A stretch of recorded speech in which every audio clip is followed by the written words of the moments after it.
U146 Hindi अध्याय 1451 अध्याय 792 स्थिति एलायंस पदानुक्रम को पुरस्कृत करने के लिए बॉस फारसीडे को धन्यवाद _2। इसलिए ऐसे मामले पूरे कियान लनिंग राज्य सीमा का पारिवारिक घोटाला है। चूंकि यह एक पारिवारिक घोटाला है इसलिए इसे उजागर नहीं किया जाना चाहिए। बड़े मास्टर जून ने सिर हिलाया। और मान लीजिए कि मैं ताओवादी दरबार के उच्च वर्ग में होता।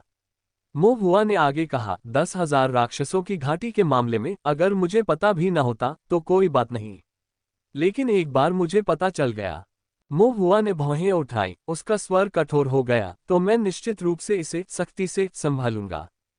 ताओवादी कानून को एक बहाने के रूप में उपयोग करते हुए इस मामले को एक लाभ के रूप में लें और कियान लनिंग स्टेट बाउंड्री के संबंधित संप्रदायों से बहुत सारे लाभ प्राप्त करने के लिए जबरन वसूली करें, फिर उदारता का दिखावा करने का बहाना ढूंढें और इसे हल्के में जाने दें। ऐसे मामलों को निष्पक्षता से निपटाना बहुत कठिन है और इससे विभिन्न संप्रदायों को ठेस पहुंचेगी। ऐसा क्यों न किया जाए जिससे प्रतिष्ठा और लाभ दोनों मिले। और सेवक गोल्ड सैक जैसे संप्रदाय के लिए यदि उन्हें पता है कि उनके पास पैंतरेबाजी की कोई गुंजाइश नहीं है तो वे स्वाभाविक रूप से हताश मानसिकता अपना लेंगे। लेकिन यदि ताओवादी न्यायालय लालची चेहरा दिखाता है तथा केवल लाभ की मांग करता है तो वे आकस्मिक मानसिकता को अपनाएंगे तथा बहुत अधिक प्रतिरोध करने के बजाय कष्टपूर्वक भूमि सौंपेंगे और मुआवजा देंगे। मो हुआ ने स्पष्टता और तर्क के साथ बात की। एल्डर मास्टर झुन ने मो हुआ की ओर देखा, उनकी निगाहें कुछ जटिल हो गईं। मो हुआ ने एल्डर मास्टर जून की नजर देखी, वह थोड़ा चौंका, कुछ अनिश्चित था और उसने धीरे से पूछा, सज्जन, क्या मैं गलत हूं?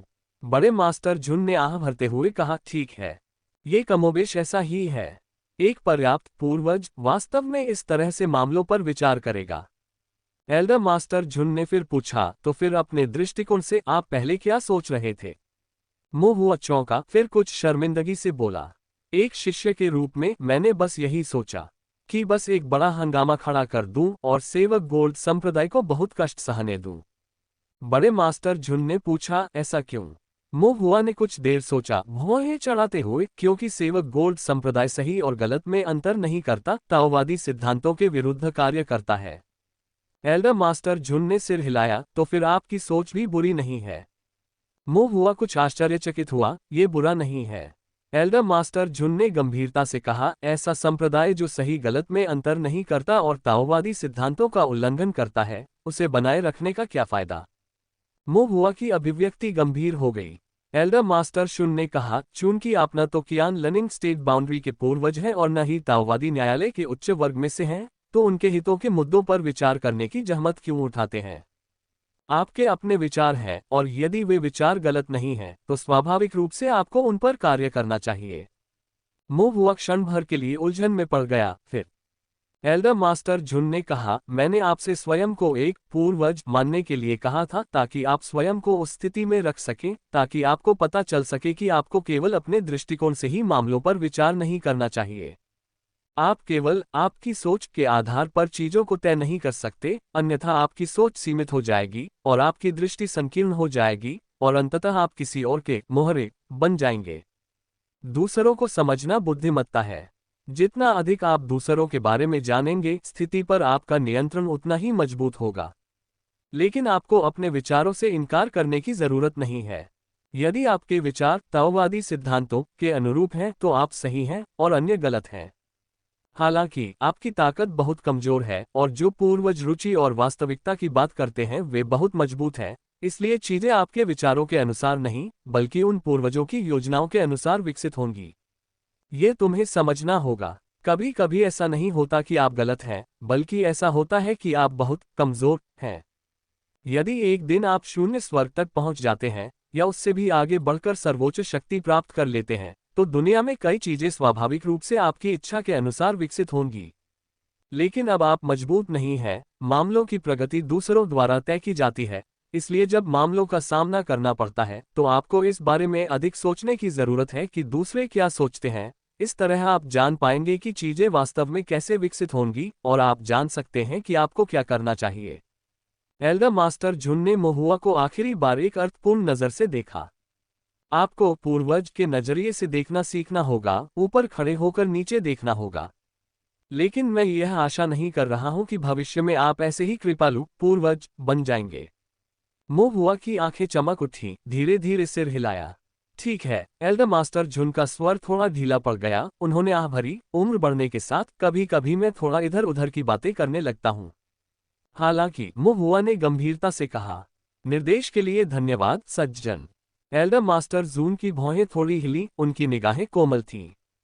वैसे सज्जन, मोहुआ ने अचानक पलकें झपकाईं, सेवक गोल्ड संप्रदाय के संबंध में क्या हमारे ताइक्सु गेट ने कोई लाभ नहीं उठाया है? एल्डर मास्टर झुन चौंके, फिर एक फीकी मुस्कान उभरी। मैं भी एक पूर्वज हूँ। ये लाभ अगर दूसरे इसे निचोड़ते हैं तो मैं इसे कैसे जाने दे सकता हूँ? एल्डर मास्टर जून ने अपनी बात समाप्त करने के बाद मोहुआ की ओर देखा और शांति से कहा, अब से आपके पास सेवक गोल्ड सेक्ट से जो भी चीजें हैं, चाहे वह स्वॉर्ड ज्यू हो या स्वॉर्ड एरे, आप उनका उपयोग कर सकते हैं। मोहुआ थोड़ा स्तब्ध रह गया। तभी उसे एहसास हुआ कि एल्डर मास्टर जून संभवतः सब कुछ जानता था, लेकिन ये भी सामान्य लग रहा था। एल्डर झुन जियो उसे देख रहे थे, इसलिए इन तकनीकों का वह अक्सर उपयोग करते थे। वह इनसे अनजान नहीं रह सकते थे।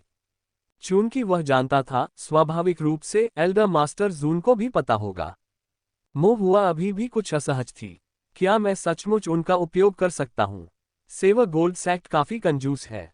बस उन्हें बिना किसी चिंता के उपयोग करें, एल्डर मास्टर जून ने कहा। सेवक गोल्ड सेक्ट और हमारे ताइक्सु गेट के बीच संप्रदाय पूर्वाग्रहों को त्यागें, ताओवादी साधना विधियों का आदान प्रदान करें के सिद्धांत का पालन करते हुए हमने कुछ विरासतों का आदान प्रदान किया। उनके संप्रदाय रक्षक गुट की विरासत में कुछ शुरुआती स्तर की द्वितीय श्रेणी की तलवार तकनीकें और तलवार की व्यूह रचनाएं शामिल थीं, जिनमें से सभी को हमारे ताइक्सु गेट के पुस्तक मंडप में शामिल किया गया है। विरासत का आदान प्रदान। मोहुआ कुछ हद तक हक्का बक्का रह गया। फिर उसने पूछा, हमारे ताइक्सु गेट ने सेवक गोल्ड संप्रदाय को क्या विरासत दी? बड़े मास्टर झुन ने तिरस्कारपूर्वक कहा, ये सामान्य बकवास मंत्रों का ढेर है, इन्हें कौन याद रखेगा? मोहुआ एक क्षण के लिए ठिठक गया। ठीक है, तो इस तरह उन्होंने उनका विनिमय किया। तो केवल शुरुआती स्तर की तलवार तकनीक? मोहुआ ने फिर धीरे से पूछा।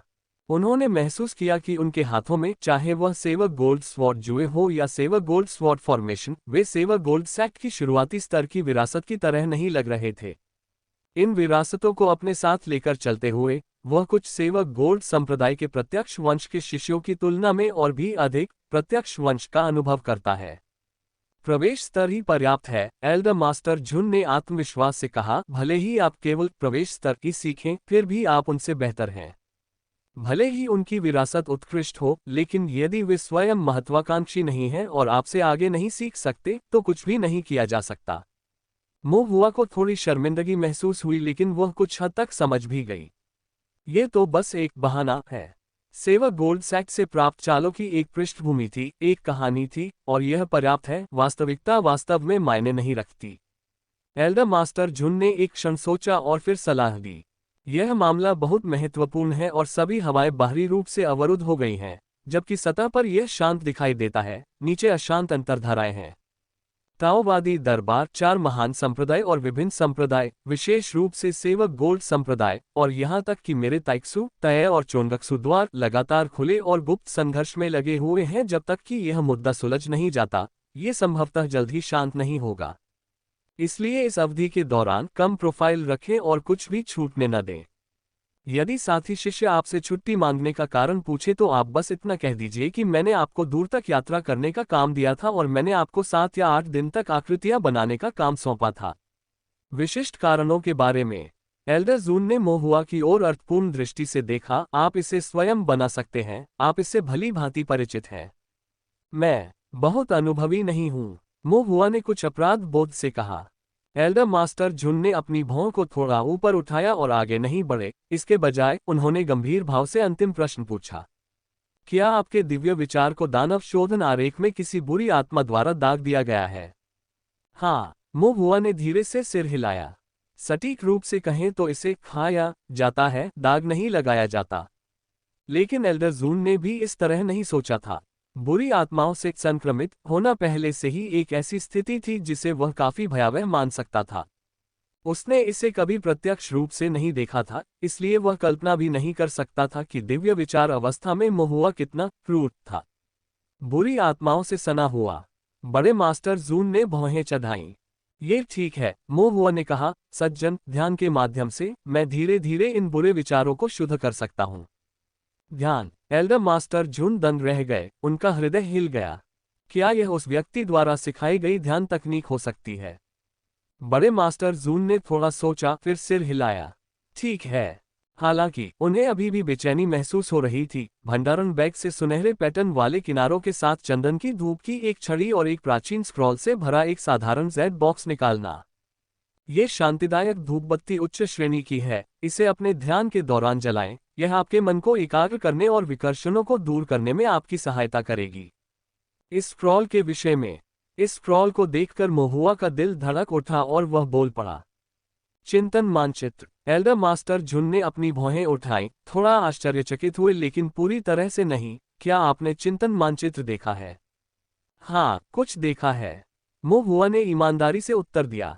बड़े मास्टर जून ने थोड़ा आश्चर्यचकित होकर सुना। कुछ देखा?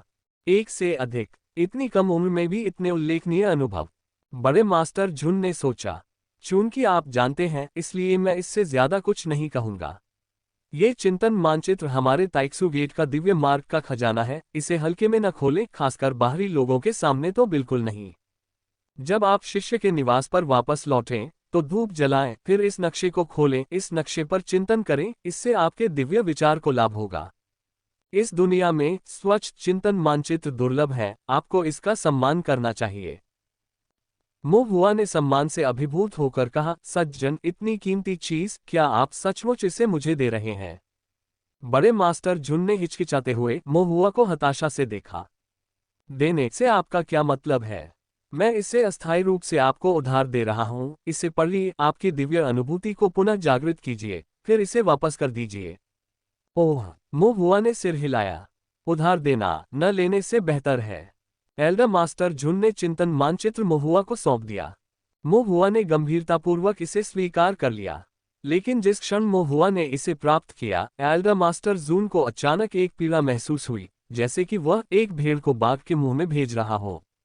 उसका हाथ जम गया, चिंतन मानचित्र को पकड़े हुए, उसे छोड़ने का नाम ही नहीं ले रहा था। मोहुआ ने दोनों हाथों से चिंतन मानचित्र को पकड़ रखा था, लेकिन एल्डर मास्टर जून की अनिच्छा देखकर वह हैरान हो गया। सज्जन। एल्डर मास्टर जून ने पलटकर मोहुआ की ओर सूक्ष्म भाव से देखा, एक क्षण के लिए हिचकिचाए और फिर गंभीरता से बोले, इसे वापस करना याद रखना। किसी भी तरह से मेरे लिए इसे नुकसान मत पहुंचाओ। हम मोहुआ ने गंभीरता से वादा किया, सज्जन, निश्चिंत रहें। यद्यपि अब तक उनके द्वारा देखा या छुआ गया कोई भी चिंतन मानचित्र अक्षुण्ण नहीं रहा था, लेकिन वे दूसरों के नक्शे थे, और उनके अपने संप्रदाय के लोग निश्चित रूप से भिन्न होंगे। मोहुआ का आश्वासन पाकर एल्डर मास्टर जून ने अब कोई हिचकिचाहट नहीं दिखाई और अस्थायी रूप से चिंतन मानचित्र मोहुआ को सौंप दिया। मोहुआ ने गंभीरतापूर्वक इसे स्वीकार कर लिया और इसे सावधानी से संजोकर रखा। फिर एल्डर मास्टर शून्य जाने से पहले कुछ और निर्देश दिए। प्रस्थान से पहले उन्होंने कहा, इन दिनों अपना ध्यान रखें, कक्षा में वापस लौटने से पहले अच्छी तरह स्वस्थ हो जाएं, लेकिन ये भी सुनिश्चित करें कि छूटी हुई कक्षाएं पूरी कर लें। मधुमेह हमेशा के लिए ठीक हो जाएगा। सोने से पहले करें ये काम। अगर सोने से पहले 1 किलो वजन, तो हफ्ते में 7 किलो वजन घटेगा। खेती धारा के विपरीत नाव चलाने के समान है, यदि आप आगे नहीं बढ़ेंगे तो पीछे हट जाएंगे, ढिलाई न बरतें। ठीक है, सज्जन, मोहुआ ने आज्ञाकारी ढंग से उत्तर दिया।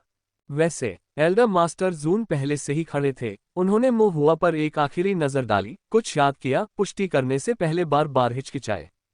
क्या आपकी दिव्य भावना पुनः सशक्त हो गई है?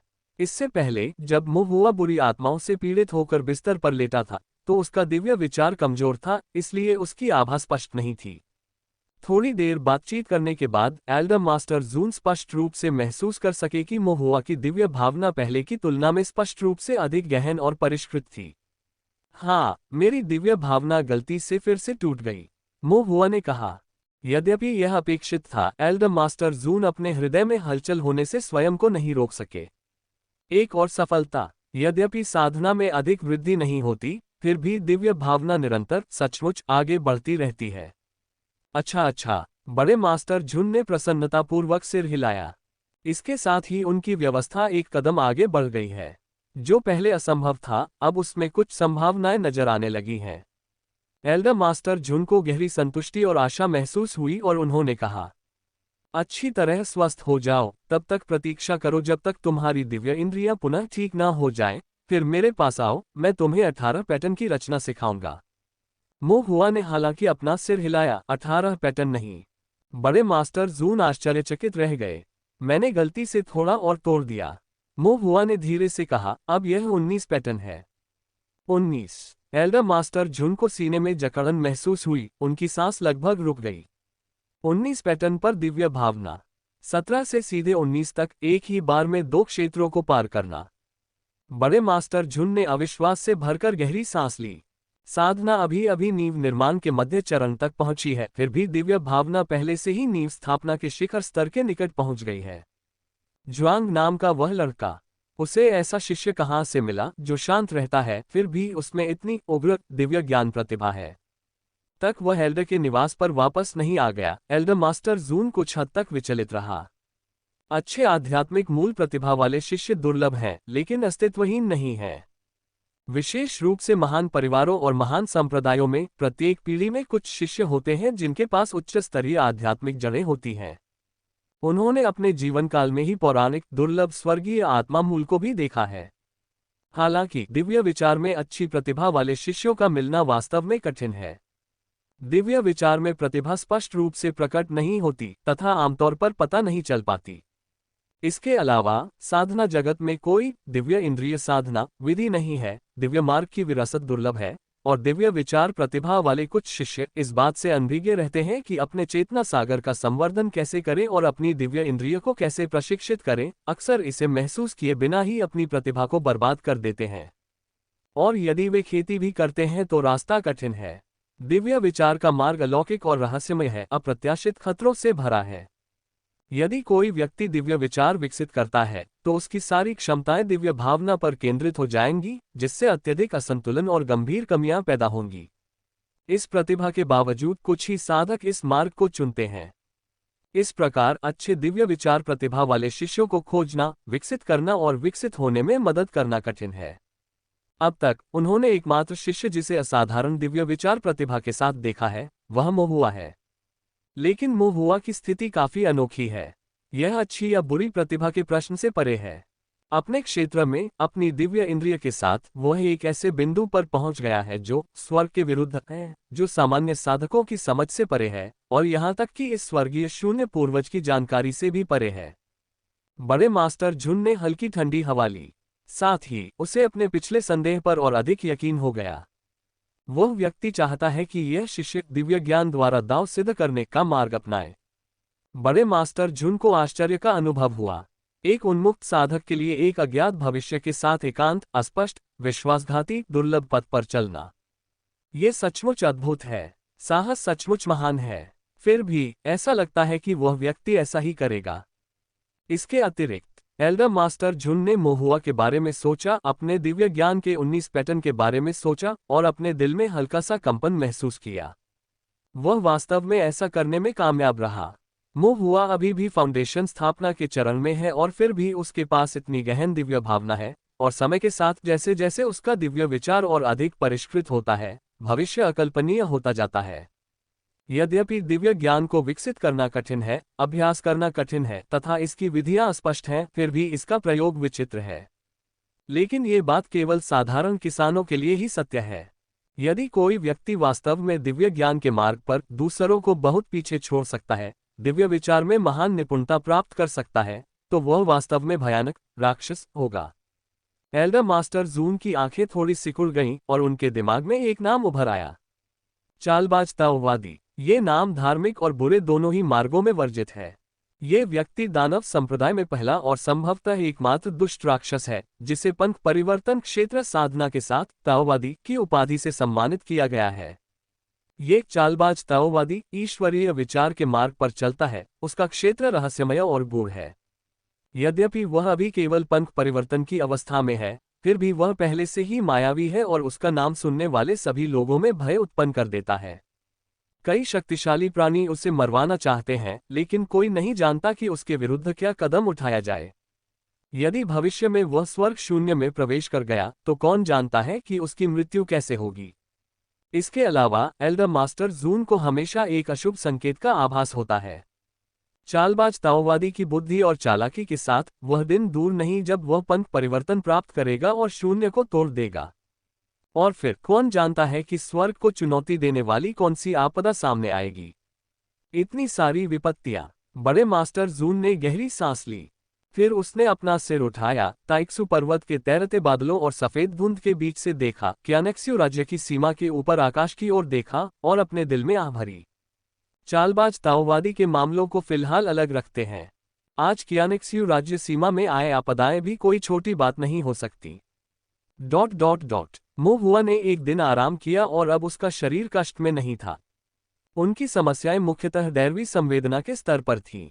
सौम्य और सुंदर तृतीय श्रेणी के पिल मास्टर एल्डर मुरोव ने मो हुआ के मेरिडियन की जांच की, उसकी आध्यात्मिक शक्ति और रक्त रेखा को सुचारू किया, उसकी पीठ और माथे पर एक्यूपॉइंट्स की मालिश की और फिर धीरे से कहा, मैं तुम्हें रक्त संचार बढ़ाने, चोट के निशान मिटाने, मन को शांत करने और ध्यान केंद्रित करने के लिए कुछ गोलियां दूंगा। इन्हें रोज सुबह लेना और अगर बाद में तुम्हें अपने शरीर में कोई तकलीफ महसूस हो तो मुझे फिर से जरूर दिखाना।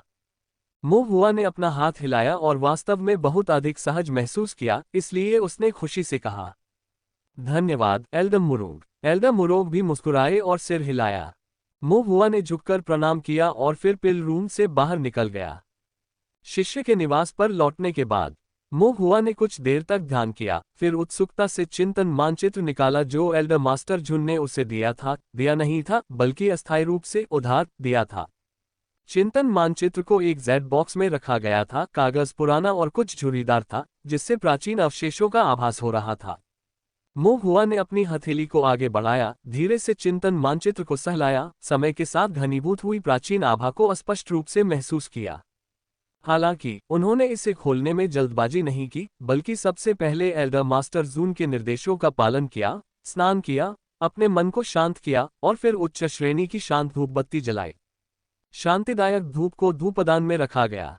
लौ टिमटिमाने लगी और सफेद धुएं के गुबार उठने लगे, जो सुगंधित और शांत सुगंध में परिवर्तित होकर धीरे धीरे पूरे कमरे में फैल गए। मो हुआ ने इसकी एक सांस ली। वास्तव में मन और आत्मा में ताजगी महसूस कर रहा था, उसके विचार स्पष्ट थे। एल्डर मास्टर जून ने मुझे जो दिया वह वास्तव में अच्छा सामान है, हालांकि मुझे आश्चर्य है कि इसकी कीमत कितने स्पिरिट स्टोन्स हैं, ये संभवतः सस्ता नहीं है। शांतिदायक धूप के अलौकिक धुएं में मो हुआ कुछ देर के लिए फिर से ध्यान में बैठ गया। उसके बाद उसने सम्मानपूर्वक स्वच्छ चिंतन मानचित्र को खोला, जो ताइक्सू गेट द्वारा कई वर्षों से संरक्षित था और एल्डर मास्टर जून द्वारा उसे उपहार में दिया गया था। चित्र पर उनका स्वागत हरे भरे पहाड़ों के दृश्य से हुआ। पहाड़ प्राचीन और हरे भरे थे, जिनकी हरियाली गहरे स्याही के रंगों से युक्त थी, जो पुरातन आकर्षण का एहसास कराती थी। पहाड़ी जंगलों के बीच प्राचीन भव्य ताओवादी मंदिर प्रांगण स्थित है। महल की इमारतें और मीनारें पहाड़ों के बीच परत दर परत ऊंची खड़ी थीं, जो प्राचीन पर्वत श्रृंखला के साथ एक अभिन्न थीं, जिन्होंने अनगिनत तूफानों का सामना किया और अनेक उतार चढ़ावों को सहन किया। पहाड़ों और जंगलों के ऊपर सफेद बादल और धुंध तैरती रहती है। अमर सारस उड़ते हैं, विदेशी जानवर छिप जाते हैं, जो जीवंत अमर आभा का स्पर्श जोड़ते हैं। ... क्या ये ताइक्सू गेट है? मो हुआ ने कुछ देर तक चिंतन मानचित्र को देखा। उसे लगा कि यह कुछ हद तक समान है, लेकिन पूरी तरह से नहीं। ये वास्तव में एक संप्रदाय को चित्रित करता प्रतीत होता है, लेकिन यह संप्रदाय स्पष्ट रूप से ताइक्सू गेट से बड़ा था। हॉल और मंडपों की शैली ताइक्सू गेट के समान लगती थी, फिर भी वे अधिक पुराने और प्राचीन प्रतीत होते थे। विशेषकर संप्रदाय के ऊपर का आकाश, जो अधिक स्पष्ट और शुद्ध आभा के साथ ऊंचा उठता है। क्या यह अतीत का ताइक्सू द्वार है? मो हुआ ने कुछ देर तक सोचा, अपना सिर हिलाया और उस पर ध्यान केंद्रित करना बंद कर दिया। पहले चिंतन पर ध्यान केंद्रित करना बेहतर होगा। उन्होंने अपनी दिव्य इंद्रिय को मुक्त किया, चिंतन मानचित्र को महसूस किया और वास्तव में बुरी आत्माओं या भूतों का कोई निशान नहीं पाया। जैसा कि एल्डर मास्टर जून ने कहा था, यह एक स्वच्छ चिंतन मानचित्र था। दुर्लभ। मो हुआ ने अपने विचारों को इकट्ठा किया और शांति से चिंतन करना शुरू कर दिया। पर्वतीय दृश्य, तैरती हुई धुंध और मंडप, प्राचीन पर्वतीय ताओवादी दरबार की प्राचीन और सुरुचिपूर्ण शैली, प्रत्येक अद्वितीय तत्व भीतर शांति का संचार करता था। दाव को पाने की स्पष्ट और उदात्त इच्छा कोमल वर्षा की तरह उसके हृदय को पोषित करती रही। एक क्षण में ही मोहुआ को महसूस हुआ कि उसके भीतर के सभी दुर्भावनापूर्ण विचार, शत्रुतापूर्ण ऊर्जा, क्षणभंगुर विचार, लालच और अन्य विकर्षण साफ हो गए थे। डायबिटीज से बचाव के लिए इस पावरफुल तरीके का इस्तेमाल करके देखें। इंस्यूलेक्स डायबिटिक। उनके दिव्य विचार मुश्किल से विकसित हुए, लेकिन उनका ताओवादी हृदय अधिक स्पष्ट हो गया। ये है। मोहुआ का दिल चौंक गया। क्या ये सच्चा चिंतन मानचित्र हो सकता है? चिंतन में बैठना, मानचित्र के भीतर सार को समझना, दिव्य विचार को शुद्ध करना, ताओवादी हृदय को शुद्ध करना। क्या मेरे सामने आने वाले सभी लोग केवल भ्रष्ट और राक्षसी नकली थे? मोहुआ ने धीरे से सिर हिलाया। इसमें कोई आश्चर्य नहीं कि गुरु ने पहले ही उससे बताया था कि चिंतन मानचित्र साधकों का खजाना है, बड़े परिवारों और यहां तक कि ताओवादी न्यायालय का भी रहस्य है। फिर भी यह चेतावनी दी गई कि चिंतन मानचित्र में खतरे छिपे हैं, असली और नकली के बीच अंतर करना कठिन है, अत्यंत खतरनाक है। सच्चे चिंतन मानचित्र में एक धार्मिक सार निहित है। ये दिव्य विचार को बढ़ा सकता है, ताओवादी हृदय को परिष्कृत कर सकता है। वास्तव में यह एक अद्वितीय खजाना है। नकली चिंतन मानचित्र बुरी आत्माओं और शव भूतों को आश्रय देता है, दिव्य भावना को नष्ट कर सकता है, ताओवादी हृदय को कलंकित कर सकता है, वास्तव में अत्यंत खतरनाक है। सत्य और असत्य में अंतर करना कठिन है, सौभाग्य और दुर्भाग्य एक साथ रहते हैं।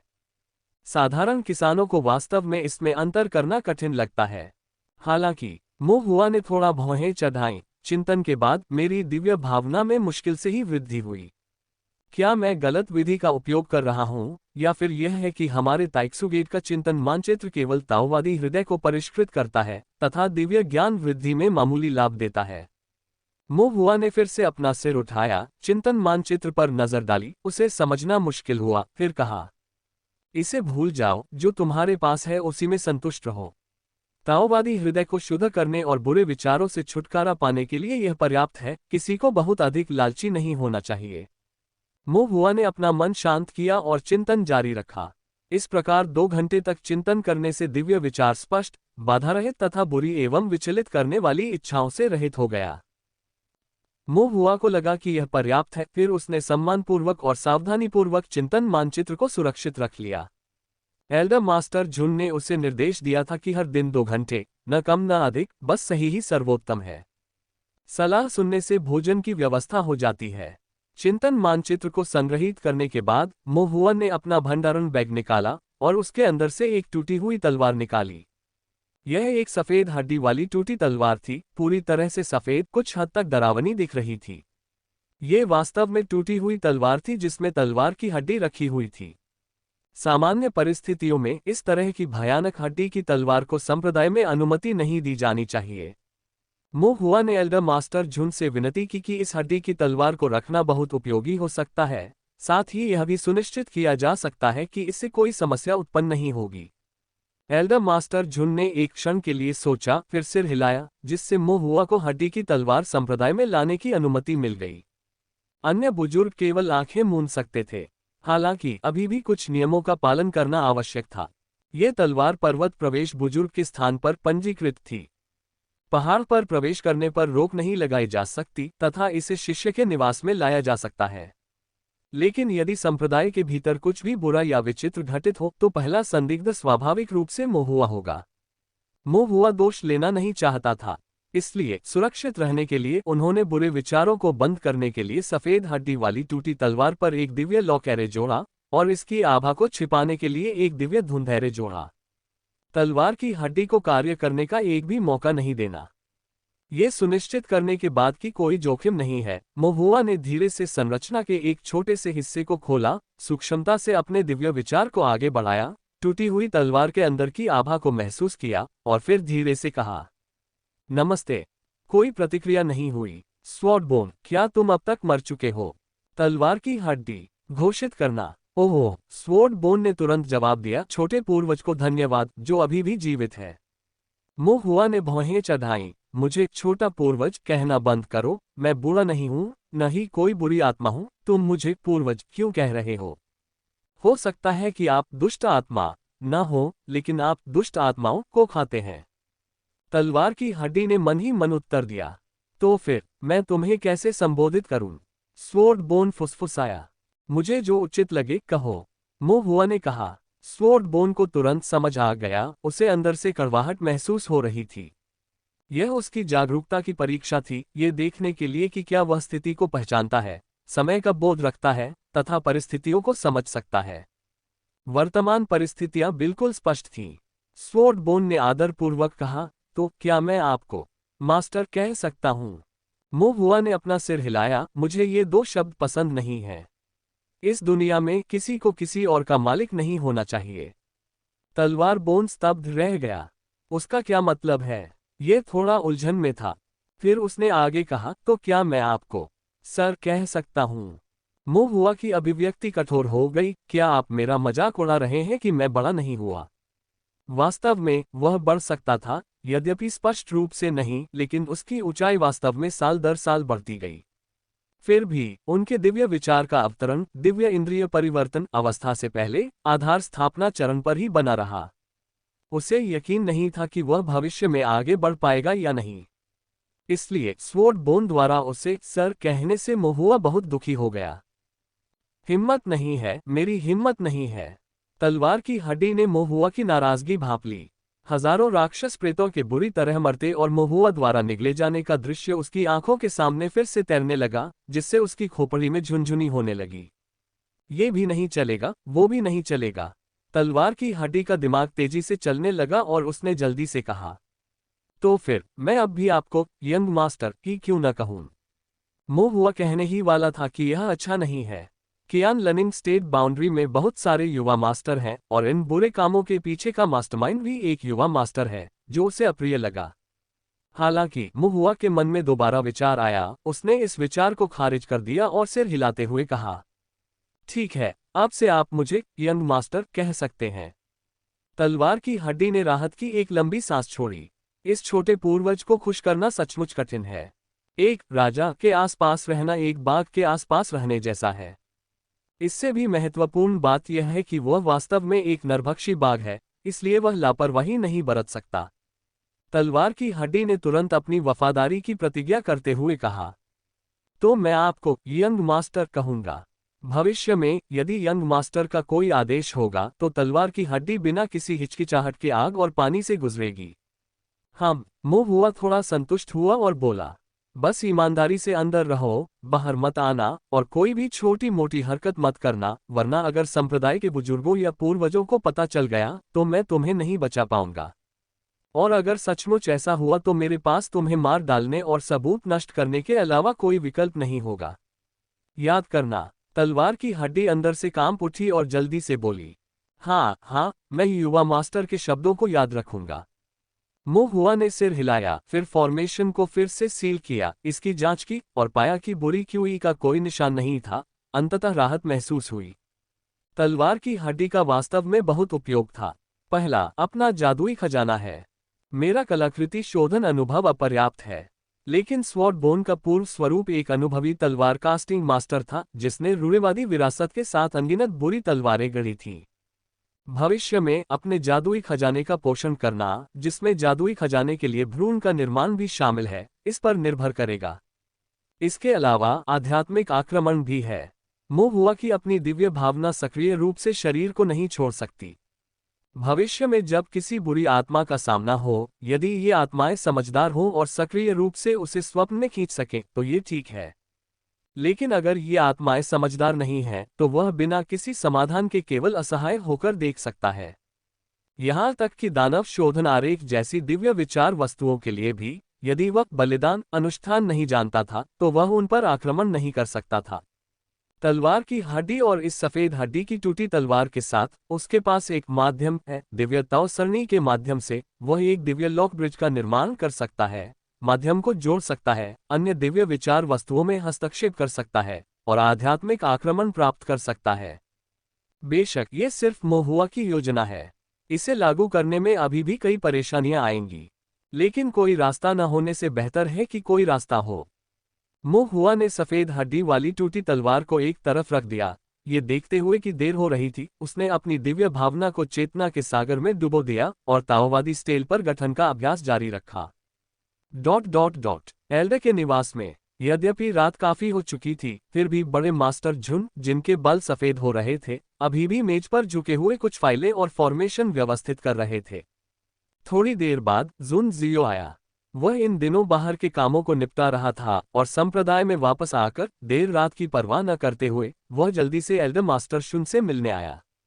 वह जानता था कि वर्तमान कठिन समय को देखते हुए पूर्वज ने निश्चित रूप से अभी तक आराम नहीं किया है।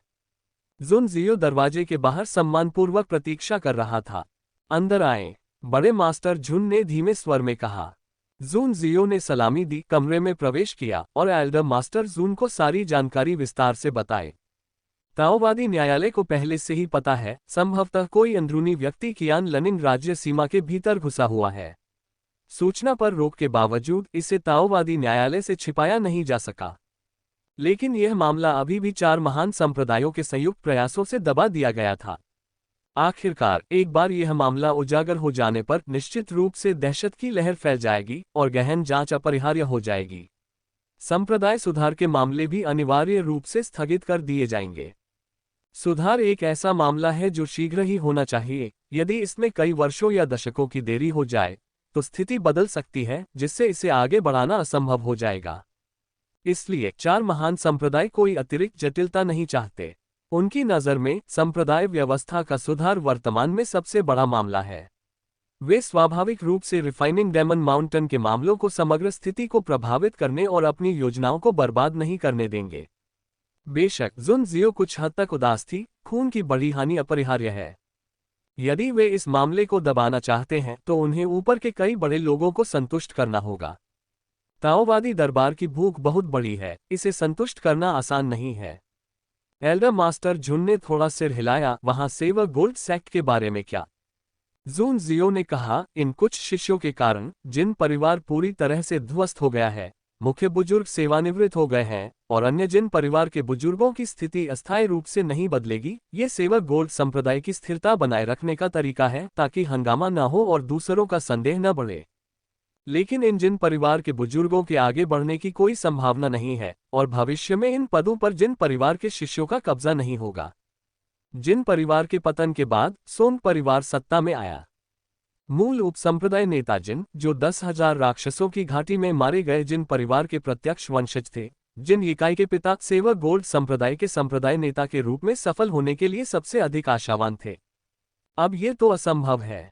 अगले पद के लिए चाहे वह संप्रदाय का नेता हो या बुजुर्ग, सोन परिवार से ही चुना जाएगा। आने वाले वर्षों में या दशकों में भी सेवक गोल्ड संप्रदाय धीरे धीरे फेरबदल करेगा, जिन परिवार के शिष्यों को बाहर कर देगा और धीरे धीरे सोन परिवार को ऊपर उठाएगा। भविष्य में सेवक गोल्ड सेक्ट संभवतः उपनाम सोन धारण करेगा। जून जियो ने आह भरी। सेवेर गोल्ड संप्रदाय में जिन परिवार का प्रभाव उनके पूर्वजों और बुजुर्गों के सैकड़ों वर्षों के प्रयासों का परिणाम था, अब कुछ शिष्यों के दुर्व्यवहार के कारण ये सब एक पल में दफन हो गया। जुन जियो ने देखा और अचानक उसे ऐसा महसूस हुआ जैसे कोई ऊंची मीनार उठ रही हो और अचानक ही ढह गई हो। इसके बाद जिन परिवार के लिए अपनी ताकत वापस पाना मुश्किल हो जाएगा और सोंग परिवार, जिसे उन्होंने सैकड़ों वर्षों तक दबाया था, अब पलट गया है और स्वाभाविक रूप से जिन परिवार को आसानी से नहीं जाने देगा। जून जियो भावुक हो गया और एल्डर मास्टर जून से फुसफुसाया, पूर्वज, अब जब सेवक गोल्ड संप्रदाय में स्थिति बदल गई है तो क्या हमें? एल्डर मास्टर झुन ने उसका आशय समझ लिया और तुरंत अपना सिर हिलाया। इसके बारे में मत सोचो। जुन जियो हैरान था। एल्डर मास्टर जून ने शांति से कहा, जब सेवक गोल्ड संप्रदाय जिन परिवार के नियंत्रण में था तो वे हमारे ताइक्सू गेट के साथ मतभेद रखते थे। अब सोन परिवार के प्रभारी होने के साथ वे उसी तरह हमारे ताइक्सू गेट को निशाना बनाएंगे। सेवेर गोल्ड संप्रदाय की वंशावली 4 महान संप्रदायों के करीब है। उन्हें 4 महान संप्रदायों की इच्छा के अनुसार कार्य करना होगा और इसके अलावा एल्डर मास्टर झुन थोड़ा रुका। इसके अलावा 10,000 राक्षसों की घाटी और संप्रदाय सुधार के मामले में गहरी मिलीभगत हो सकती है, लेकिन वर्तमान में कोई सबूत न होने के कारण एल्डर मास्टर झुन ने इसे स्पष्ट रूप से नहीं बताया। उसने जुन जियो की ओर देखा और कहा, क्या आपको लगता है कि 10,000 राक्षसों की घाटी के मामले में जिन परिवार हमारे हाथों मारा गया और सोन परिवार हमारे ताइक्सू गेट से लाभ उठाकर सत्ता में आया, इसलिए हम उन पर एहसान करते हैं? जुन जियो ने धीरे से सिर हिलाया। एल्डर मास्टर झुन ने आह भरी, अपना सिर हिलाया और कहा, आप बहुत सरलता से सोच रहे हैं। चाहे जिन परिवार सत्ता में रहे या सोन परिवार आगे बढ़े, सेवक गोल्ड संप्रदाय अभी भी वही सेवक गोल्ड संप्रदाय है। देश की नींव बदलना आसान है, लेकिन उसकी प्रकृति को बदलना कठिन है। इसके अलावा अब कियान लनिंग स्टेट बाउंड्री में स्थिति अस्थिर और अशांत है। स्थिरता की खातिर सोन परिवार के लिए अपना दृष्टिकोण बदलना और हमारे ताइक्सू गेट के साथ जुड़ना और भी मुश्किल है, जिनके साथ उनका बहुत कम संपर्क रहा है। आंतरिक रूप से वे जिन परिवार का दमन करेंगे, बाह्य रूप से वे 4 महान संप्रदायों के साथ जुड़े रहेंगे तथा सेवेर गोल्ड सेक्ट के नाम का उपयोग करके जिन परिवार के सभी पुराने संबंधों को अपने परिवार के अंतर्गत लाएंगे। यही सही दृष्टिकोण है। जून जियो को एहसास हुआ, फिर उसने प्रशंसा भरी आंखों से एल्डर मास्टर जून की ओर देखा। पूर्वज निश्चित रूप से पूर्वज कहलाने के हकदार हैं। तो फिर सेवक गोल्ड सेक्ट के साथ इस बातचीत के बारे में जुन जियू ने पूछा। एल्डर मास्टर जून की नजर तेज थी और उन्होंने गंभीरता से कहा, पीछे मत हटो, निर्दयतापूर्वक सौदा कर लो। यदि आप पीछे हटते हैं तो वे आपके पक्ष की सराहना नहीं करेंगे, इसके बजाय वे सोचेंगे कि हमारा ताइक्सू गेट कमजोर है और उसे धमकाना आसान है। उन पर जोर से प्रहार करो ताकि उन्हें दर्द महसूस हो। भले ही उनके दिल में कोई द्वेष हो, लेकिन उन्हें ये भी पता चल जाएगा कि हमारे ताइक्सू गेट के साथ खिलवाड़ नहीं किया जा सकता।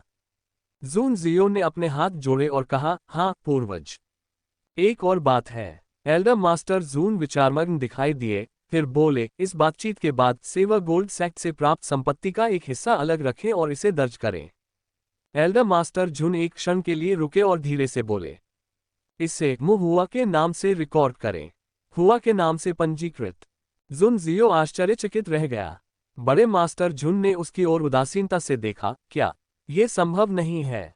नहीं, जुन जियो ने अजीब तरह से जवाब दिया, ऐसा नहीं है कि यह संभव नहीं है। इस बार 10,000 राक्षसों की घाटी की खोज, राक्षस साधकों के इस समूह का सफाया और लिंग हक्सियाओं के उन 3 बच्चों को बचाना, ये वास्तव में महुआ की बदौलत था। लेकिन जुन जियू ने हिचकिचाते हुए कहा, यह कुछ हद तक नियमों के खिलाफ है। मुझे डर है कि इससे सभी लोग सहमत नहीं होंगे। एल्डर मास्टर शुन के चेहरे पर हल्की सी उदासी छा गई। किसे मनाएं? जो काबिल हैं उन्हें ज्यादा करना चाहिए, जो कड़ी मेहनत करते हैं उन्हें ज्यादा पाना चाहिए। अगर हमारा ताइक्सू गेट सेवक गोल्ड सेक्ट से मोटा मांस काट सकता है, तो क्या यह इस बच्चे मोह हुआ की बदौलत नहीं है? अगर किसी को आपत्ति हो तो कहो कि मेरे पास आए, मैं देखता हूं कि उन्हें क्या बहाना मिल सकता है। जुन जियो ने कड़वाहट से मुस्कुराते हुए कहा, हाँ। एल्डर मास्टर झुन ने कहा, जब समय आएगा तो आप इसे स्वयं संभाल लेंगे, कुछ साफ सुथरे और कम उलझन वाले कामों को चुन लेंगे, ताओ साधना उद्योगों को सबसे पहले मेरे पक्ष में आवंटित कर देंगे, फिर उन्हें महुआ के नाम पर स्थानांतरित कर देंगे। अगर लोग पूछें तो बस कह दो कि ये मेरा फैसला है। हाँ, अगर कोई न पूछे तो इसका प्रचार मत करो, कम हंगामा हमेशा बेहतर होता है। बोलने के बाद एल्डर मास्टर जून ने हल्की सी आह भरी और टिप्पणी की, एक ढीले कल्टीवेटर होना आसान नहीं है, विशेष रूप से स्पिरिट स्टोन के बिना आप 1 इंच भी आगे नहीं बढ़ सकते। अभी उसका क्षेत्र निम्न है, ये स्पष्ट नहीं हो सकता, लेकिन भविष्य में जब उसकी साधना बढ़ेगी तो उसकी हर सांस में भारी मात्रा में आत्मा के पत्थर समा जाएंगे। किसी परिवार की संपत्ति के बिना वह कैसे गुजारा कर पाएगा? आप सही कह रहे हैं पूर्वज, जुन जियू ने उत्तर दिया। फिर भी उसके दिल में अभी भी कुछ खटपट थी। यदि ये शब्द दूसरों ने सुने होते और उन्हें नहीं लगता कि महुआ आपका अपना पोता है, तो यह अजीब होगा। हालांकि इस बार 10,000 राक्षसों की घाटी में महुआ का योगदान पर्याप्त था, उसे पुरस्कृत करना वास्तव में उचित और उचित है।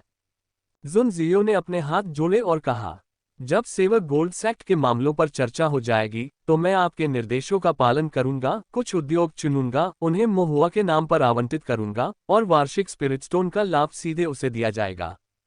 अप्रत्याशित रूप से एल्डर मास्टर झुन ने बीच में ही टोकते हुए कहा, अभी नहीं। नहीं दिया। जुन जियू कुछ हैरान था। बड़े मास्टर झुन ने सिर हिलाया और कहा, इसे अभी रखो, उसे मत दो। जून जियो की उलझन देखकर एल्डर मास्टर जून ने आगे कहा, वह अभी भी युवा है, उसे इतने सारे आत्मा पत्थरों की क्या जरूरत है? बहुत अधिक आत्मिक पत्थर आसानी से भ्रष्टाचार और आलस्य को जन्म दे सकते हैं, जिससे प्रयास करने की इच्छाशक्ति खत्म हो जाती है। भविष्य में जब उसके पास साधना के लिए सचमुच आत्मा पत्थरों की कमी हो, तब उसे दे दीजिए। समय पर सहायता प्रदान करना हमेशा सजावटी स्पर्श जोड़ने से बेहतर होता है। वही उपकार, आवश्यकता के समय दिया गया दान जिसे लोग याद रखते हैं। प्रचुरता के समय में लोग शायद इतना सचेत नहीं रहते। यह एल्डर मास्टर जून की निजी चिंता का विषय था। वह चाहता था कि महुआ ताइक्सुगेट की दयालुता को और अधिक याद रखे। बेशक उसके दिल में कुछ आशंका भी थी, और ये हैं गुइताओ के लोग।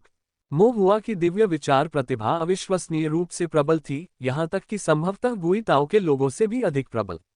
अगर वह भटक गया तो परिणाम अकल्पनीय होंगे।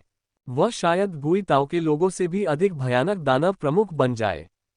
इसलिए ये आत्मिक पत्थर केवल तभी दिए जाने चाहिए जब महुआ वास्तव में बड़ा हो जाए और अपने ताओवादी हृदय को दृढ़तापूर्वक थामे रखे। अन्यथा यह एक बड़ी आपदा पैदा कर देगा। ये शब्द एल्डर मास्टर जून ने नहीं कहे।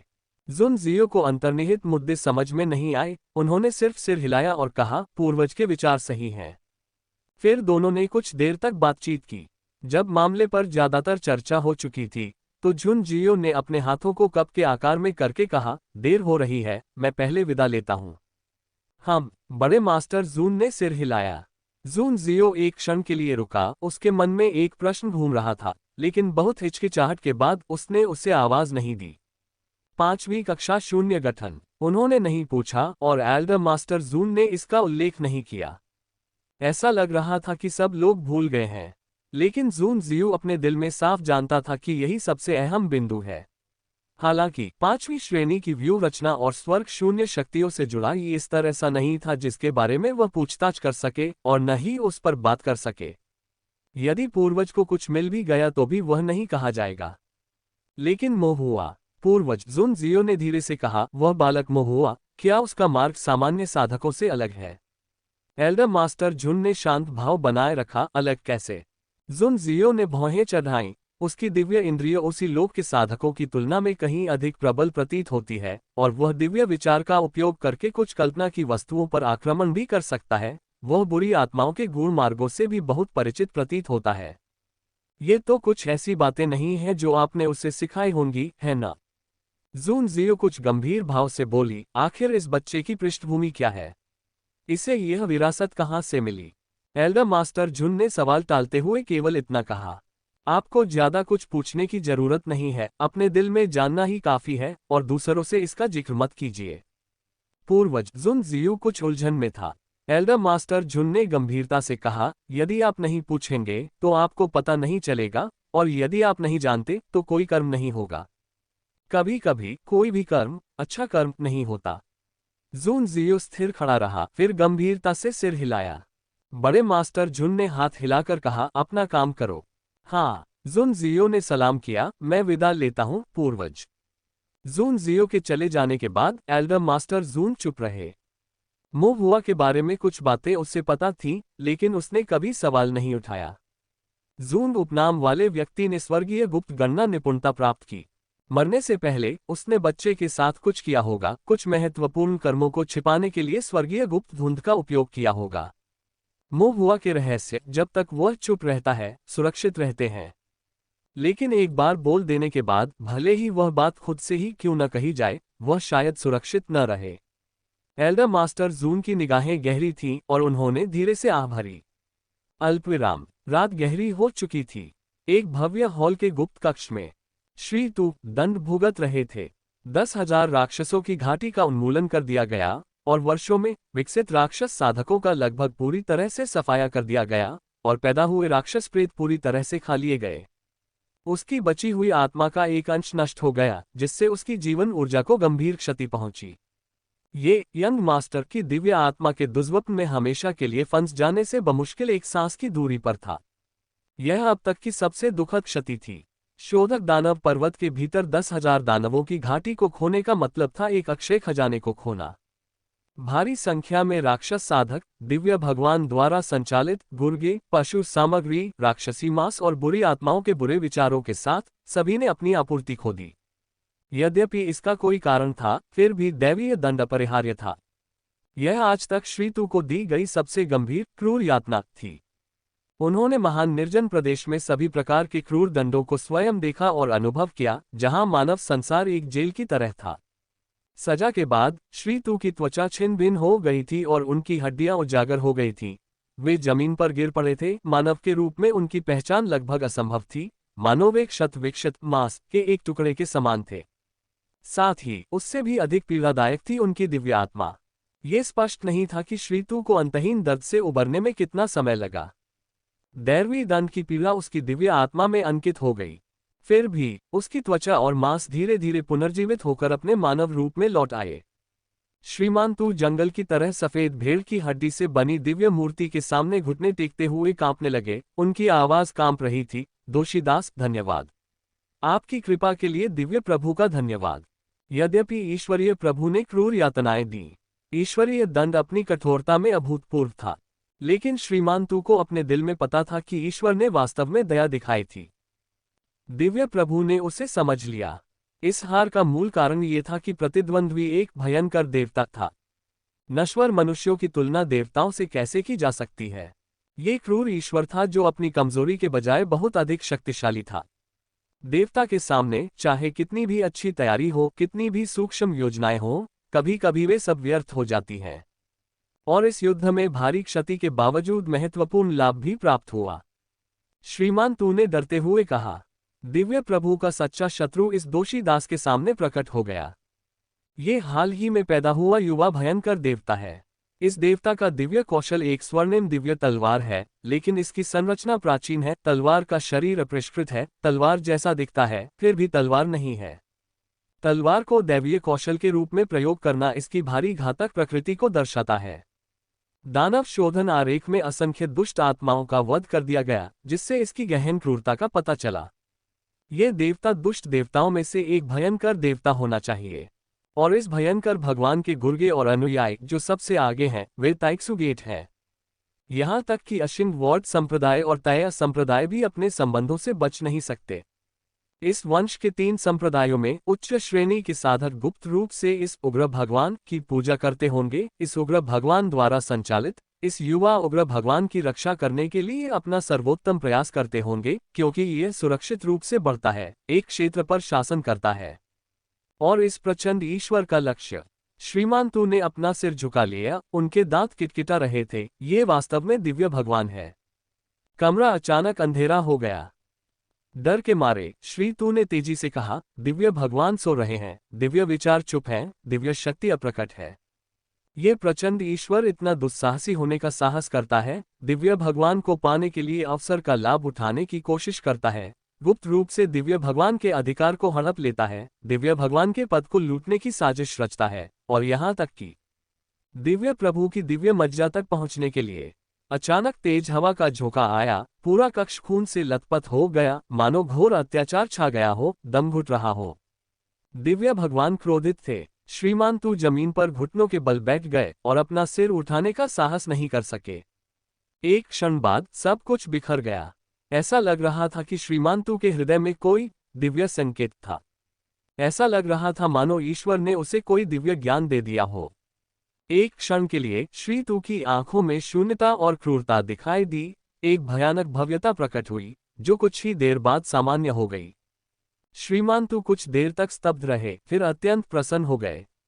अपने भय और उत्तेजना को दबाते हुए वह श्रद्धापूर्वक घुटनों के बल बैठ गया और बोला, ईश्वरीय प्रभु के आशीर्वाद से ये बूढ़ा दास इस भयंकर ईश्वर को पकड़ने के लिए स्वर पृथ्वी जाल बिछाने में कोई कसर नहीं छोड़ेगा।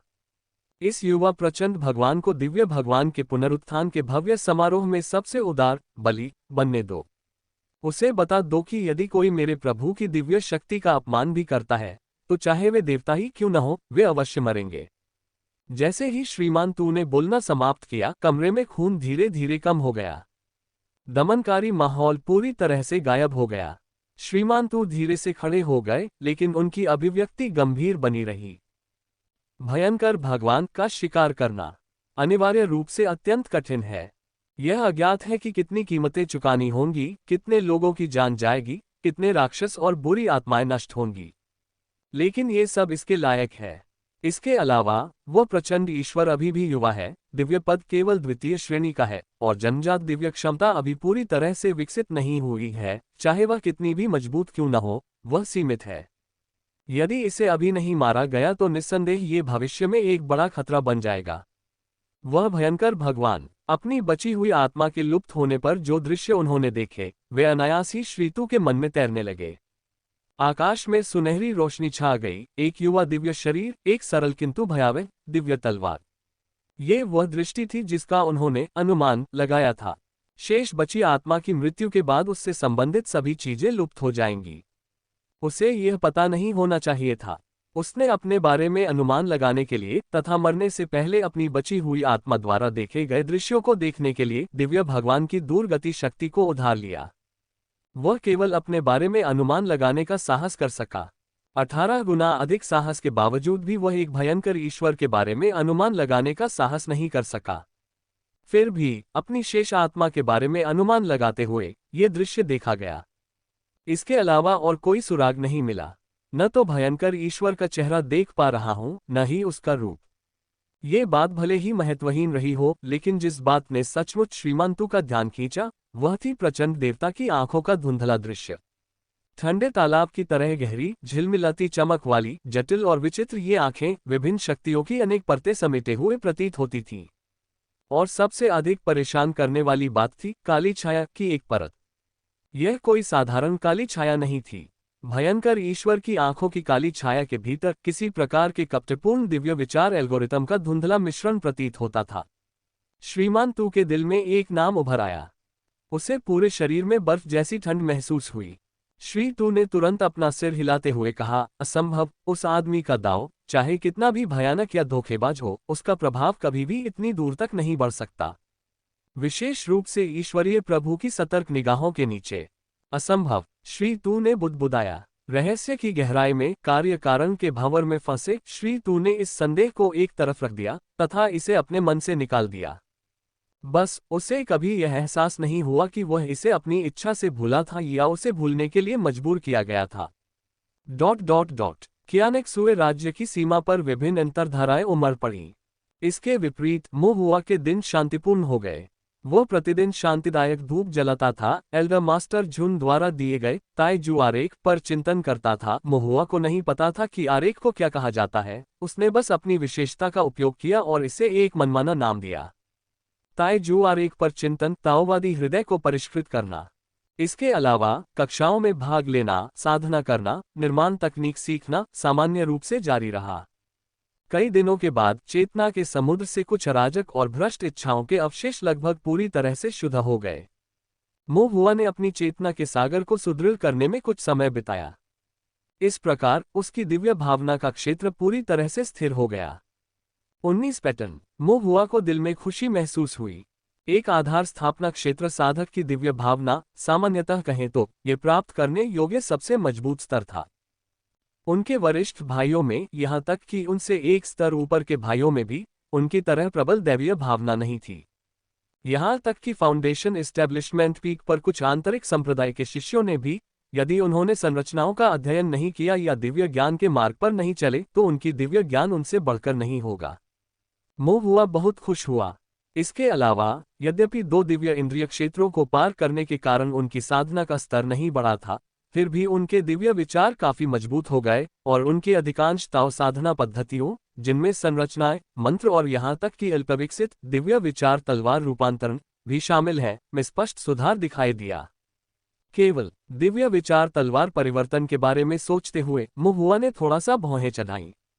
उनका दिव्य विचार तलवार रूपांतरण अपंग हो गया था। इसका उपयोग केवल दिव्य विचार जगत में ही किया जा सकता है, जिसमें चिंतन मानचित्र, भ्रमात्मक क्षेत्र, स्वप्न लोक या दुस्वप्न शामिल हैं। इसका वास्तविकता में उपयोग नहीं किया जा सका। लेकिन रूढ़िवादी ताइक्सु माइंड ट्रांसफॉर्मिंग स्वॉट ट्रू जुए ऐसा नहीं होना चाहिए। मोहुआ को छोटे से मछली पकड़ने वाले गांव के तलवार साधक बुजुर्ग की याद आई। उस बुजुर्ग के दिव्य विचार तलवार परिवर्तन का उपयोग वास्तविक दुनिया में किया जा सकता है। तलवार तकनीक को सहायता के रूप में उपयोग करते हुए दिव्य विचार को बाह्य रूप देकर तलवार के इरादे में संघनित करके तलवार क्यूई के साथ विलय करके ये रक्त और मांस के राक्षसों, यहाँ तक कि भूतिया प्रेतों को भी काट सकता है। लेकिन उसका अपना नहीं कर सका। मोहुआ ने कई बार कोशिश की थी, चाहे उसने कितनी भी कोशिश की, ये काम नहीं आया। आधार स्थापना चरण के साधक वास्तव में दिव्य विचार को बाह्य रूप दे सकते हैं, लेकिन इस बाह्यकरण का उपयोग केवल संवेदन के लिए निष्क्रिय रूप से किया जा सकता है, वध के लिए सक्रिय रूप से नहीं। अधिक से अधिक इसका उपयोग सक्रिय वस्तु हेरफेर के लिए किया जाता था। हालांकि हेरफेर स्वयं दैवीय विचार वध पर आधारित नहीं है, बल्कि आक्रमण और बचाव करने के लिए दैवीय विचार द्वारा नियंत्रित वस्तु जैसे आत्मा, तलवार या अन्य आध्यात्मिक कलाकृतियों पर निर्भर करता है। मोहुआ ने आह भरी, मैं सच्चा दिव्य विचार तलवार नियंत्रण कैसे सीख सकता हूँ? क्या इसका कारण यह है कि मेरी दिव्य भावना पर्याप्त मजबूत नहीं है? मोहुआ रुक गया। अचानक उसे याद आया, बहुत समय पहले भगवान येलो माउंटेन ने वास्तव में दिव्य विचार तलवार नियंत्रण के लिए दिव्य भावना की आवश्यकता का उल्लेख किया था। कम से कम गोल्डन कोर 20 से ऊपर पैटर्न। इसके अलावा गोल्डन कोर भी शायद इसे हासिल न कर पाए। आखिरकार दिव्य विचार तलवार रूपांतरण तलवार क्यूई को तलवार के इरादे में बदलना है। तलवार का इरादा तलवार क्यूई का प्रतिनिधित्व करता है, न कि केवल तलवार क्यूई का प्रतिनिधित्व करने के लिए दिव्य विचार का उपयोग करना। मोहुआ ने अपना सिर खुजलाया। 20 पैटर्न, स्वर्ण कोर दिव्य भावना, कौन जानता है कि वह दिन कब आएगा? जिन लोगों ने दिव्य ज्ञान के साथ दाव को सिद्ध किया है, वे जानते हैं कि एक महान क्षेत्र में सफलता से एक पैटर्न दिव्य ज्ञान के लिए अत्यंत भयानक मात्रा में दिव्य ज्ञान की आवश्यकता होती है। 9 पैटर्न से 10 पैटर्न दिव्य भावना तक वह काफी समय से संयमित था। 19 पैटर्न से लेकर 20 पैटर्न तक यह अंतर समुद्र जितना विशाल है। मोहुआ ने फिर सोचा, मेरी दिव्य भावना अद्वितीय है, शायद मुझे 20 पैटर्न की आवश्यकता नहीं है। शायद जब 19 पैटर्न थोड़ा मजबूत हो जाए तो मैं फिर से प्रयास कर सकता हूं। फिर भी इससे एक और सवाल पैदा हुआ, 19 पैटर्न से आगे कैसे बढ़ें? यह तथ्य कि उन्होंने 19 पैटर्न प्राप्त किए संभवतः काफी हद तक उनके अच्छे भाग्य के कारण था। 10,000 राक्षसों की घाटी में श्रीमान तू ने, बिना ये जाने कि उन्होंने कितने समय तक राक्षसों की एक बड़ी लहर को पाला था, अंततः मोहुआ के लिए लाभकारी सिद्ध हुआ, क्योंकि उन्होंने उन्हें एक ही सांस में निगल लिया। इतनी सारी बुरी आत्माओं को परिष्कृत करने के बाद ही उन्होंने स्वर्गीय दावसील को पोषित किया, जिससे उनकी दिव्य भावना 18 पैटर्न को तोड़ने में सक्षम हुई, फिर एक साथ 19 पैटर्न को तोड़ने में सक्षम हुई। लेकिन 10,000 राक्षसों की घाटी केवल एक ही है। भले ही श्री तू के दिव्य कौशल व्यापक थे, फिर भी कियानिक्स्यू राज्य सीमा के भीतर दूसरी राक्षस भूमि की खेती करना असंभव होगा। यदि ऐसा है तो वह केवल राज्य की सीमा ही छोड़ सकता है। फिर भी वह अभी भी घर में नजरबंद था। मोहुआ उत्तेजित हो गया, शायद जब मुझे मौका मिले तो मुझे एल्डर मास्टर जून से पूछना चाहिए कि क्या वह मेरी नजरबंदी हटा सकते हैं। लेकिन मैं क्या बहाना दूं? मोहुआ कुछ उलझन में था। जब वह हिचकिचा रहा था और यह नहीं समझ पा रहा था कि एल्डर मास्टर जून को मनाने के लिए किस वैध कारण का उपयोग किया जाए, तो एल्डर मास्टर जून ने अप्रत्याशित रूप से सबसे पहले उसे ही ढूंढ लिया। यह 18 पैटर्न वाला फॉर्मेशन आरेख है। एल्डर मास्टर जून ने मोहुआ को कुछ 5 तत्वों और 8 त्रिग्राम संरचनाओं को शामिल करते हुए संरचना आरेखों का एक मोटा ढेर सौंपा और याद दिलाया। यद्यपि आपकी दिव्य भावना अभी 19 पैटर्न की है, लेकिन संरचनाओं को चरणबद्ध तरीके से सीखा जाना चाहिए। 18 पैटर्न से शुरू करें, उनमें लगातार महारत हासिल करें, फिर 19 पैटर्न सीखें, बहुत ऊंचा और दूर का लक्ष्य न रखें। हाँ, बड़े गुरु, मोहुआ ने सम्मानपूर्वक उत्तर दिया। एल्डर मास्टर जून ने मोहुआ की ओर देखा और अचानक पूछा, क्या आपकी दिव्य भावना अधिक मजबूत हो सकती है? मोहुआ दंग रह गया। 19 पैटर्न फिर भी पर्याप्त मजबूत नहीं। क्या आप कह रहे हैं 20 पैटर्न? मोहुआ ने धीरे से पूछा। बड़े मास्टर जून ने क्रोधित होकर उत्तर दिया, ये 20 पैटर्न कैसे हो सकता है? भले ही आपका अवसर अच्छा हो और प्रतिभा असाधारण हो, फाउंडेशन स्थापना क्षेत्र 20 पैटर्न तक नहीं पहुंच पाएगा। फाउंडेशन स्थापना मध्य चरण दिव्य भावना रखने और गोल्डन कोर दायरे दिव्य भावना रखने के बीच एक विशाल खाई है। फाउंडेशन स्थापना और गोल्डन कोर के बीच का अंतर काफी बड़ा है, साधना और दिव्य अर्थ दोनों में। ओह ओह, मोहुआ ने सिर हिलाया।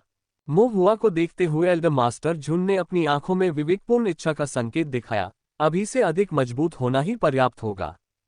अधिक मजबूत, अधिक सुरक्षा सुनिश्चित करने के लिए संप्रदाय का भविष्य दांव पर है, जितना अधिक सुरक्षित होगा उतना ही बेहतर होगा। ज्यादा मजबूत। मोहुआ की आंखें चमक उठीं और उसने सिर हिलाया, मैं ऐसा कर सकता हूं। मोह हुआ तब जानबूझकर परेशान दिखाई दिया, फुसफुसाया, लेकिन कियानिक्स्यू राज्य सीमा के भीतर यह असंभव है, मुझे बाहर जाने, कुछ अवसर खोजने, कुछ तर्का से गुजरने की जरूरत है। उन्होंने यह नहीं बताया कि यह अवसर क्या था, न ही यह बताया कि इस संयम में क्या शामिल था।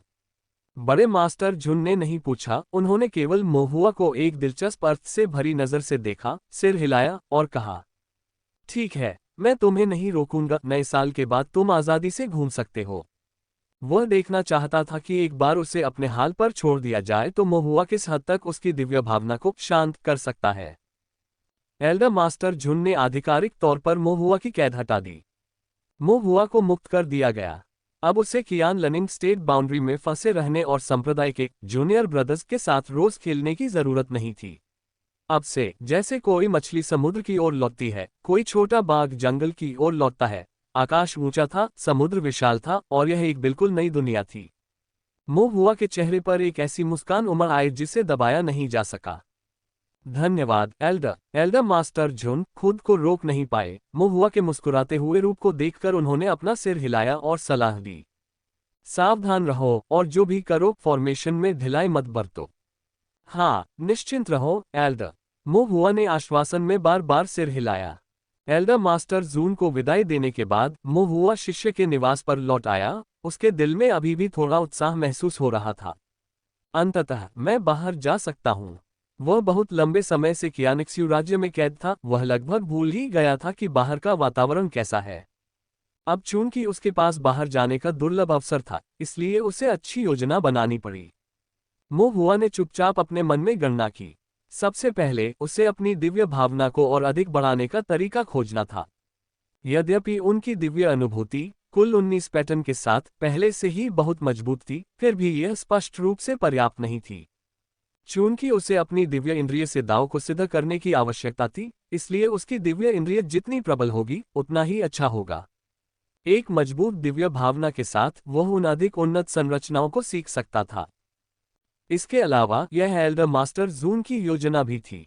जब एल्डर मास्टर झुन ने ये कहा तो वह कुछ गंभीर लग रहे थे। उनकी आंखों में आशा थी, जो ये संकेत दे रही थी कि कुछ महत्वपूर्ण बात है। यद्यपि बड़े मास्टर शुन कठोर थे, लेकिन उनका हृदय ईमानदार था और जो कुछ भी उनके मन में आता था उसका संबंध संप्रदाय से भी होना चाहिए था। ताइक्सू संप्रदाय के एक शिष्य होने के नाते मोहुआ को वर्षों से एल्डर से बहुत अच्छी देखभाल मिली थी। कई बार ऐसा हुआ कि मोहुआ को लगा कि एल्डर मास्टर जून उसके प्रति थोड़ा पक्षपातपूर्ण था। दया की एक बूंद का बदला कृतज्ञता के फव्वारे से चुकाया जाना चाहिए। ये बात उसकी मां ने उसे बचपन से ही सिखाई थी। मोहुआ ने सिर हिलाया। चूंकि एल्डर मास्टर झुन को आशा थी कि उनकी दिव्य भावना थोड़ी अधिक मजबूत हो सकती है, इसलिए उन्होंने उस थोड़े सुधार को प्राप्त करने के लिए कड़ी मेहनत करने का निर्णय लिया। उसे एल्डर मास्टर जून को निराश नहीं करना चाहिए और अल्पावधि में अपनी दिव्य भावना को थोड़ा और मजबूत बनाने के लिए ऐसा लगता था कि वह केवल व्यंजन मंगवाने के लिए ही वेदी पर जा सकते थे। दुष्ट भगवान की वेदी, मोहुआ ने चुपचाप सोचा। वेदी के संबंध में उसे जो एकमात्र सुराग मालूम था वह था जल यम।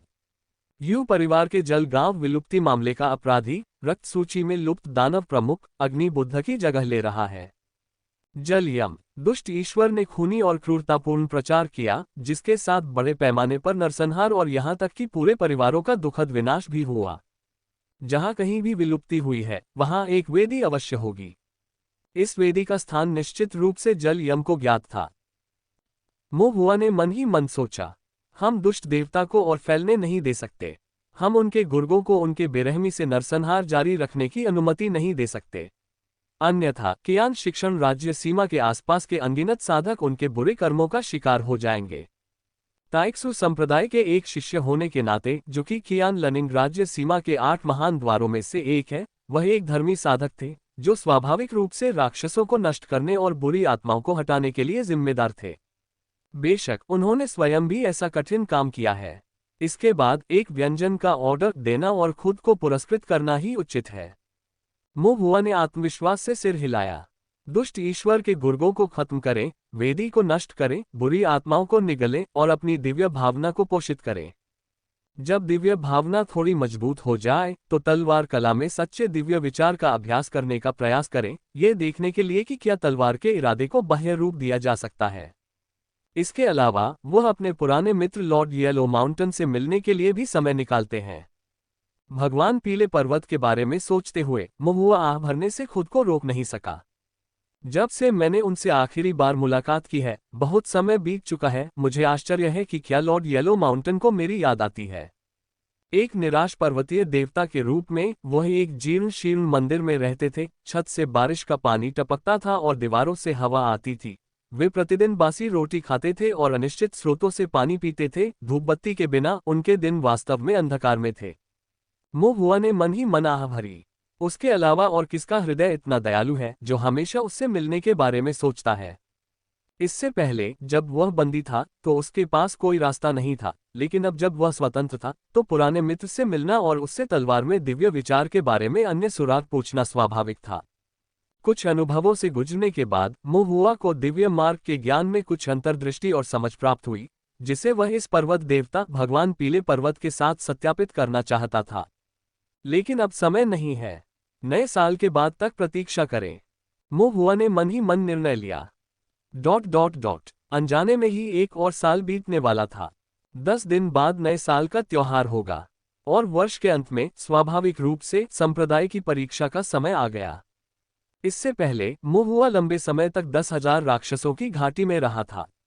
बहुत अधिक दानव प्रेत का सेवन करने के कारण उसकी दिव्य इंद्रिय में कुछ छोटी मोटी समस्याएं उत्पन्न हो गईं और उसे कुछ दिनों तक गोली कक्ष में रहना पड़ा। कुल मिलाकर इसमें लगभग 10 दिन लगे। साथ ही शिष्यों के बीच इसे नजरअंदाज करना बहुत आसान था। महुआ ने एल्डर मास्टर झुंड द्वारा सिखाए गए बहाने का इस्तेमाल किया और दावा किया कि उसे एल्डर्स द्वारा आदेश दिया गया था कि वह बाहर जाए और फॉर्मेशन तैयार करे। ऐसा पहले भी असामान्य नहीं था। जब भी वह छुट्टी लेते थे तो ज्यादातर इसी कारण से छुट्टी लेते थे। चेंग मो और सीटू जियान को किसी बात पर संदेह नहीं हुआ। वे केवल इस बात पर अफसोस जता रहे थे कि संप्रदाय में उनके कनिष्ठ भाई की स्थिति वास्तव में कितनी असामान्य थी। वास्तव में बुजुर्गों ने उन्हें 10 दिन से अधिक की छुट्टी की अनुमति दी थी, लेकिन उन 10 दिनों में काफी काम छूट गया। महुआ के पास अपने पाठ्यक्रम को पूरा करने के लिए दिन रात अध्ययन करने के अलावा कोई विकल्प नहीं था। यहाँ तक कि रात में भी वह ताओवादी स्तंभ के सामने ताओ साधना पर कुछ पाठ्यक्रमों की समीक्षा करते रहते थे। जल्द ही संप्रदाय की परीक्षा का समय आ गया। परीक्षा के बाद परिणाम आए। शिष्यों के बीच खुशियां और दुख अलग अलग थे। अपनी कड़ी मेहनत के बावजूद महुआ अपने ग्रेड ए और ग्रेड सी परिणाम को बनाए रखने में कामयाब रहा। यदि इस अवधि के दौरान वह थोड़ा भी ढीला पड़ जाता तो वह आर्टिफैक्ट रिफाइनिंग और कीमिया जैसे पाठ्यक्रमों में ग्रेड सी भी नहीं रख पाता। सौभाग्यवश उनके प्रयास सफल रहे। जहां तक फॉर्मेशन में ग्रेड ए का सवाल है तो कहने की जरूरत नहीं है। संप्रदाय के भीतर संरचनाओं में अपने वर्तमान स्तर के साथ भले ही वह कुछ दिन या साल चूक गया हो, फिर भी वह ग्रेड ए प्राप्त करेगा। बस इसी तरह एक और साल बीत गया। संप्रदाय अभी छुट्टी पर है।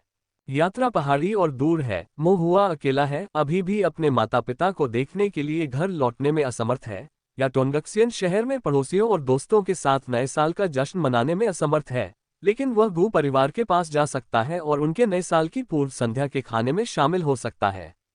आखिरकार गु परिवार में बहुत से लोग हैं, इसलिए उनकी उपस्थिति या अनुपस्थिति से वास्तव में कोई फर्क नहीं पड़ता। उसकी शारीरिक भूख उसके दिव्य विचार जितनी बड़ी नहीं है। वह गु परिवार के गरीबों को नहीं खाएगा।